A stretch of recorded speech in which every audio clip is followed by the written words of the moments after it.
Hi viewers, I'm your host Akil Emmanuel and I welcome you to the Akil Show. Today we are going to talk about an interesting topic. The topic is about dating. Here in America, there's one of the famous culture from the Church of Jesus Christ of Latter-day Saints, which is also known as Mormons. So they have in their church a dating culture. Today we're going to talk about LDS dating culture, which is a very interesting topic. And through our podcast, we will come to know more about this culture. And I have a very special guest today. She is from Utah and she have experience of LDS dating culture. I'm gonna ask her a few questions which help us to understand the culture of dating in the Mormon church. So my guest, her name is Charity and she is from Utah. So I welcome her in my podcast. Charity, how are you doing today? I'm good, thank you, Akil. So Charity, how's your day going today? Good, my day's been going great. Before I throw questions on you, I would like you to introduce yourself, your family background, and your study. Okay, so I'm Charity, and I'm from South Jordan, Utah. At least that's where my family is at the moment. And I have spent most of my life in Utah. I've moved around quite a lot, actually. Most of my time, as I said, has been in Utah. I've moved around Utah. Most of the houses I've lived in have only been about 3 years. Mm-hmm. And most of the locations I've been in have been Salt Lake Central. So that's about where most of the population of Utah is congregated, around Salt Lake City. Tell me something about your family, how many siblings you have in your family, and what brings you here in Hawaii. So my father came to BYU Hawaii 30 plus years ago, and I'm not a product of BYU Hawaii. I'm a product of BYU Provo. Okay. That's where my parents met, but my dad came here first and got his undergrad degree and then moved on to BYU Provo to get a master's. And following that, my parents got married. I'm the oldest of 8 children. Wow. And I have now returned to BYU Hawaii, kind of following in my father's footsteps. One, because of how highly he spoke of the school, and two, because it has a program in the educational background that I'm interested in, which is elementary education. That's what I'm coming to school for here. So you are more into the teaching side. Yes, very much. I know you're going to be a good teacher in future. Thank you. I appreciate it. All right. So compared to Utah and Hawaii, what things are different? Hawaii has a lot of diversity, one because of tourism, but two, just because of the population and the history of its people. And while Utah definitely has some similar ethnicity groups, Hawaii is dominated by those ethnic groups. So, for example, people from Polynesia and the Asian Rim mostly make up the population of Hawaii. And that leads to a culture of aloha here. And there is a culture of Christ as well, because of the high member population specifically and where we are. And you'll see that in Utah as well. But I think key differences are mainly just cultural backgrounds between people and how they perceive things like conflict or politics even. And also the laid-back vibe everybody has here, because Utah does not have the biggest city at all, but I would say Utah's busier than it is here. Yeah, I agree with you. Thank you so much for sharing this. So, Charity, let's start with the basics. In the LDS community, dating isn't just for fun, right? How is dating different here compared to other places? It's a good question. One of the things that I've noticed that's different in the Church of Jesus Christ when it comes to young single adults dating is that there is this focus on why we date. Dating isn't just for fun. It's not just to go out and to get to know people and to go have fun. It's also to try to build relationships. It's really important because we believe relationships can be eternal, especially family relationships. And so there's a focus on building these positive relationships and doing it in a way that replicates the culture of Christ, like I mentioned earlier, and how Jesus Christ loves all his children, and we all want to, return to live with him again. And so it's a huge drive or focus of dating. Wow. So people are thinking about marriage from the very beginning. How does this affect the way relationships develop? Do things move faster? Yes, for sure. We do have this pressure of, families can be together forever, and maybe pressure is the wrong word because it's something that a lot of people hope for and are grateful for, and as such, it motivates dating and dating culture, and things do move quickly because of that. I served a mission for the Church of Jesus Christ of Latter-day Saints. I came home May 2024, and shortly after that, there were a lot of people that I knew that had served with me in that same mission, which was Brisbane, Australia. And some of the missionaries had met each other on the mission and came home, and shortly afterward got engaged and got married. Wow. And they didn't know each other prior to the mission. And that's a pretty common thing that you'll see is sometimes missionaries for the church will meet each other, and while there's no dating allowed on the mission, they'll come home, and there's a pressure of dating for eternity, for eternal marriage. And so things move quickly because that's what people want. That's at least the people that choose to date for that purpose usually end up getting married rather quickly. All right, so when you are serving your mission in Australia, what your goals after mission? Do you have the same goals like, oh, after my mission I will find the right man and I will get married? Definitely, but I wouldn't say it's something that I put a time limit on. I think that there's nothing wrong with getting married quickly as long as you've taken the right steps to try to figure out if that person is good and whether you are compatible personality-wise and are trying to actually build this good friendship relationship. But at least for me personally, I think there's goals that I have, such as getting married, and it would be great if it happened soon, but it's not something I want to pressure myself into because it's meant to be a happy thing, and that's why you date. Yes. To build these relationships, to meet new people, to try to understand the opposite gender, because most of us don't really have great experience with that. We're all growing up for the first time and being adults for the first time. Yes, I agree. So that's a really interesting fact what you just talk about. So it's all about finding a serious long-term relationship. Not in the fast mode or in the quickly mode, right? But you have to go with the path and make sure that what you're doing is right and correct so that you can have a good family in the end, right? So what about the dating process itself? Are there certain things that are different in the Latter-day Saints dating culture compared to other denominations? Yes. One in particular that I would mention first is the law of chastity, and how dating has a sense of cleanliness and spiritual and physical purity, where we don't believe in things like sex before marriage, and it's only between a man and a woman after marriage. And there's, I suppose, different lines that are drawn because of that. There's a certain respect you should have for the person that you're on a date with, and similarly, that person should have that same respect for you. And you're going on dates to get to know each other. And I think that's probably the biggest difference between, if we're talking between like mainstream culture and the culture in the Church of Jesus Christ of Latter-day Saints. Other than that, there's also the aspect of beginning with the end in mind, where we are dating with the intention of eventually finding an eternal companion that we can live with for eternity. We have temples around the world where we believe we are sealed for time and eternity by God's power, which is his priesthood. And that's another huge difference, I think, in that culture, where we have the goal of where we want to end up. And so we date with the intention of that goal. All right. As you just talked about law of chastity in terms of dating thing, and you said that this makes LDS church dating different compared to other denominations. Do you believe like other denominations like said that okay, if you are dating, so you can break the law of chastity?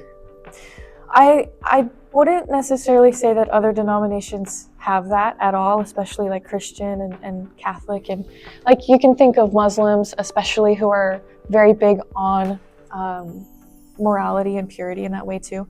I think there are just certain denominations that enforce rules in such a way that cause youth to go rebellious. And it's really case by case basis. And so I think generally the theme that I've seen in this culture is that most people that are living by these standards are doing it out of choice. Most people are not being enforced by it from their parents, and if they are, it's wrong. Their parents shouldn't enforce them. I think in other places of the world or in other communities, there are people that are trying to enforce these things without letting the youth or the young adults figure out where they stand on those things, because it is up to our individual choice. Yes, and I believe like Heavenly Father give us free agency. So the law of chastity, it's not related just to the LDS church. I believe it's in general. Even if you study the Old Testament, when Heavenly Father gave law to Moses, in that 10 commandments, it's already mentioned about the law of chastity. And I believe if you follow Christ and if you are Christ followers, so definitely you know the boundaries, the circles, right? And let me go a little bit deep in that. When we talk about law of chastity, what you mean by law of chastity in general, like how you break it, the law of chastity? So specifically, being very direct, the law of chastity is sexual purity. And in God's kingdom, no impure thing can dwell in the presence of God.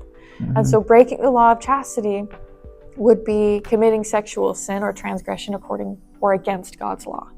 And so, we can look at the 10 Commandments, for example, which says, thou shalt not commit adultery. Yes. Adultery is fornication outside of marriage, but there's also things like cheating on a spouse. So being loyal to your partner you've committed to, that is a part of keeping the law of chastity. One, because it affects your partner, and two, because it can affect children. It just affects families. In fact, the law of chastity, when you think about how it's put in place and why, it protects families. It protects children being born without having stable parents or homes, and it also protects wives and even fathers or people outside of that marriage relationship from being burdened from mistakes and from sin. Yes, I agree.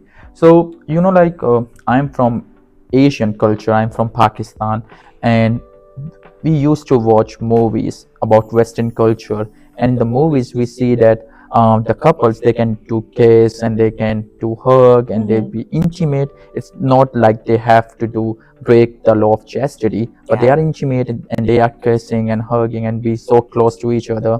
So in Asia, it's a little bit different. Like even if you are dating, so you cannot be that much intimate to each other easily. You take time, and the dating culture is quite different compared to the Western culture. So in terms like the Western culture dating in general, like do you think that to kissing to someone, your dating partner, or being intimate, not just to break law of chastity, but just in general be intimate with each other and hug and kiss, what's your opinion about this thing? I think that there's a line that can be drawn for how comfortable two people in that relationship can be, because if it starts to push the boundary of where you want to go with that, then maybe you should back off. And I actually think it's wise that people in other countries, such as Asian culture, take time, because in Westernized culture, it's very dramatic, and that's what a lot of dramas and movies and reality TV shows are based off of. Yes. Is the drama of it all and how things blossom or explode into action. Yeah. And I think that if we're talking about romantic relationships, obviously that's an end goal. You want that. That's how you are intimate with each other, even if you're not going into like intimacy itself. And I think that relationship and that friendship is really important prior to taking further steps. In saying that, I think there's nothing wrong with kissing or holding hands or hugging. I just think it's the intention behind it, on whether you're doing it because you actually have a friendship with the person. And if you don't, I think that's where a lot of relationships in Western culture actually go wrong, is where two people like each other because of how they look, or they think that the other person is perfect, and then they'll dive into a relationship. They'll become boyfriend and girlfriend without going on casual dates beforehand to really understand each other. That's a good way to get to know someone in safe and fun environment, right? Thank you so much for sharing this. Now, how does faith play a role in LDS dating? the shared faith make relationships stronger? I think so. One thing that is super important in relationships is values.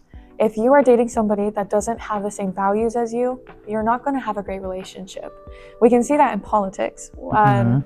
When you, for example, we've been talking about the drama of westernized culture, and there are stories of couples who have different political backgrounds, but they make the relationship work because they have the same values, the same morals, the same moral compass. Yes. And if you don't have that, it can be very difficult to navigate a relationship. So when it comes to faith playing a role in these relationships, I think it helps couples determine where they want to go together. It's one thing that can help them figure out whether they're right for each other. Some people care about their career a lot, and another person might think that family is more important. And so figuring that out in a relationship and having faith could help them determine where to go with that, because career is good. Maybe family is considered more important if we're talking about the spiritual side of things. And if couples don't have faith in Christ, and if they don't have faith that He can help their relationship, it can be difficult to navigate differences, because at some point you will have contention in the relationship. I also think faith helps in the dating process when it comes to finding the right person, especially in a religious environment. A lot of people who are religious and are dating are looking for others who have similar values and backgrounds, especially in a world where it seems like everybody has their own opinion, and there's a lot of new things nowadays that were not happening even 50 years ago or 100 years ago. And faith would help bring security to relationships. And when I say faith, there's different kinds of faith. Specifically faith in Jesus Christ. As a religious individual myself, I believe that having faith in Him means that I can receive His help and guidance and direction as I date. Yeah. As I go on casual dating, and in the future as I start seriously dating and seeing where that would go. And then there's also faith and trust in the person that you are dating, although they're human, and so you have to give them a healthy respect for that, because Yes. they're going to mess up and you're going to mess up. But when it comes to dating and having faith, it drives a lot of the motivations and characteristics that people look for in other individuals. So, as you mentioned, having the same faith makes it easier to build a strong relationship because you both have same values and beliefs, right? Yes. It will make your life easy. That makes sense. So, what about the past of the relationship? Does it feel like there is more pressure to get serious quickly? Yes, and I think part of that is because of the pressure that the young adults in the church feel, because they have this desire to get married, to date, to marry. And there's also church leaders that are emphasizing how important it is, and parents that get excited because they want grandchildren. And I do think that relationships develop more quickly from a combination of all these things. And I wouldn't say it's necessarily a bad thing. I also wouldn't say it's always a good thing. It just depends on how you approach it, because I know people who have gotten married very quickly, and I have nothing wrong with their relationship. Not that it's my opinion in the first place, but I think that there are some amazing people that have gotten married very quickly, and the dating process wasn't really that long, and they're happy together, and they've built a really good relationship with each other, and they've had children, and they have a really wonderful family.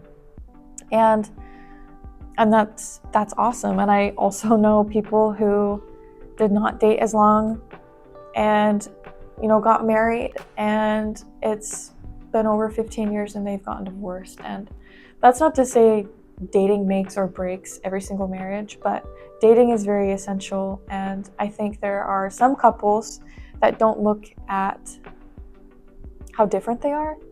I don't think it's the time. I think it's what you learn within that time. And if within that time you've learned for yourself that it would be good to be with that person, then it's great. But if you really don't have a lot of information to go off of other than, I really like them, I really don't think it's good to commit to those kinds of relationships so seriously and so quickly.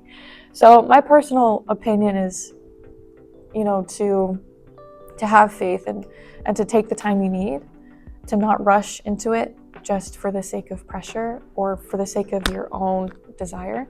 Although it's understandable why that happens, and it can still work out because there are people that are everybody's just trying their best. And so that's not to say when they do it, they're doing the wrong thing or doing it the wrong way. So, in your opinion, as you said, so you are not a person who like to go in fast track. You want to go in slow mode, do some casual date first, make some friends, go on the friends casual dating, and then you feel like, oh, this guy or this is good enough to go forward and do some more casual datings, right? Yeah. And then after you feel like, oh, if that person is good enough, then you can go in like serious dating thing.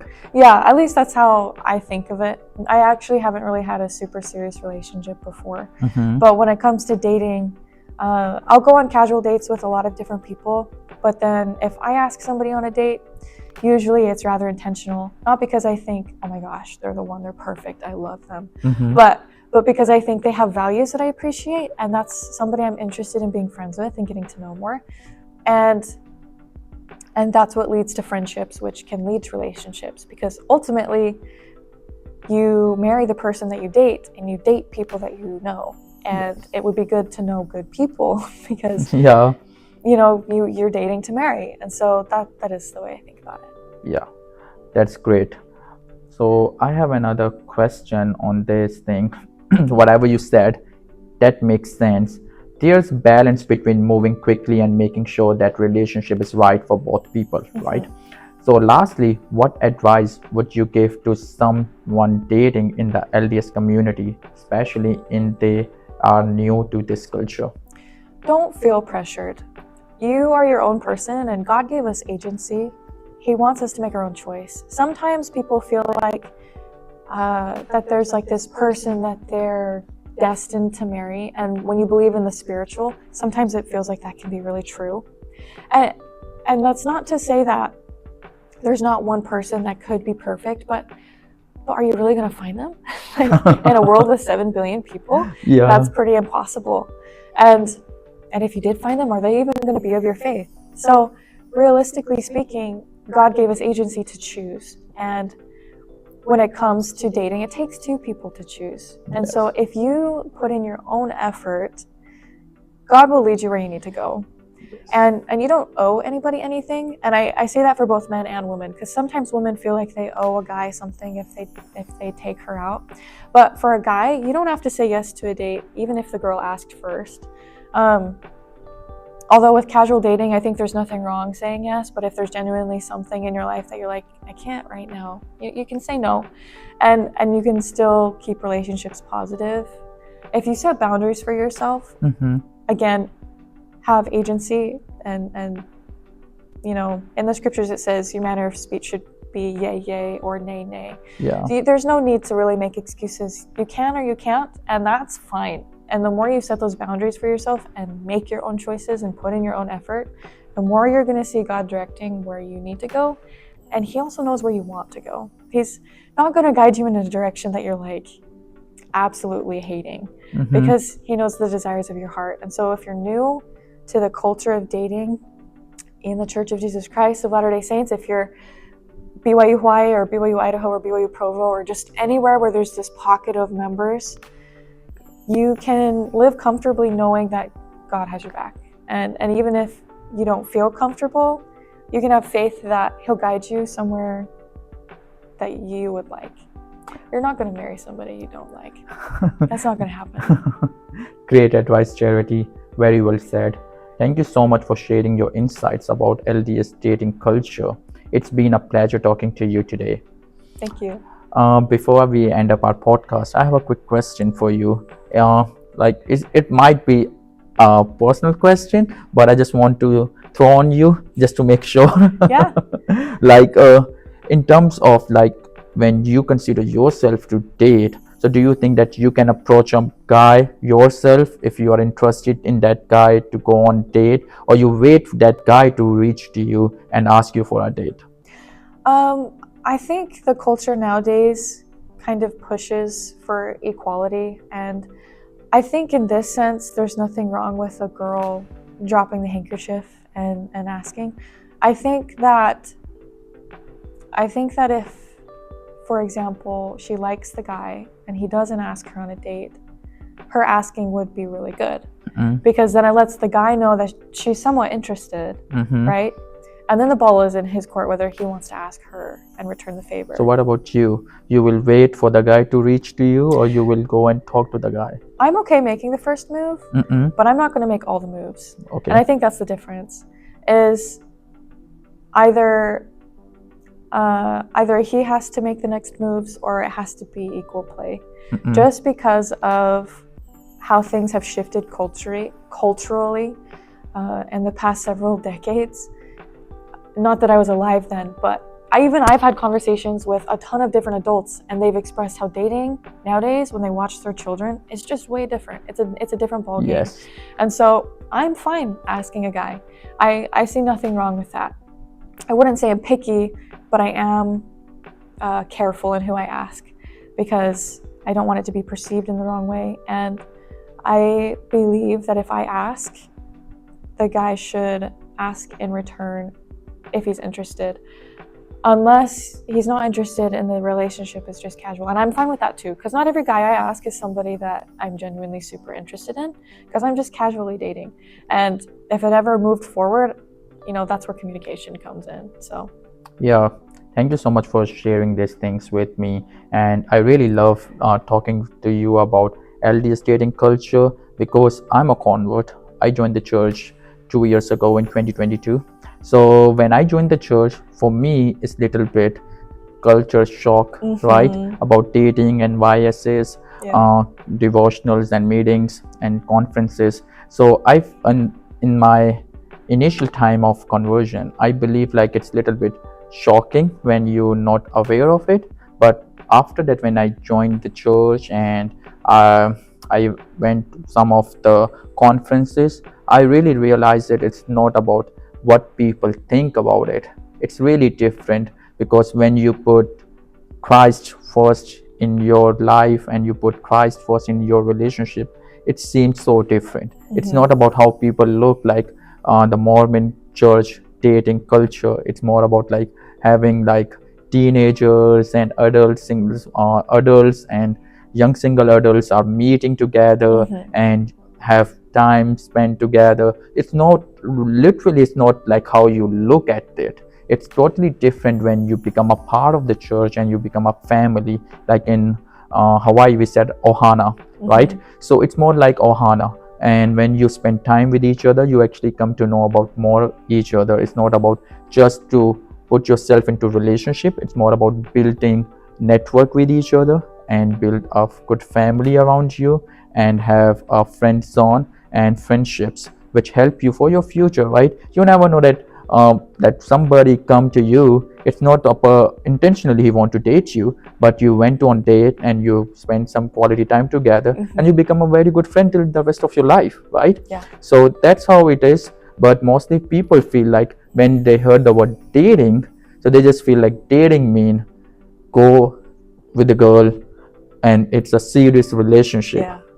So what I understand in the church, it's not about that just to be into serious relationship. It's more about building the network slowly and gradually. When you feel and the Spirit guide you, the Holy Ghost guides you, and then you will go in the serious relationship.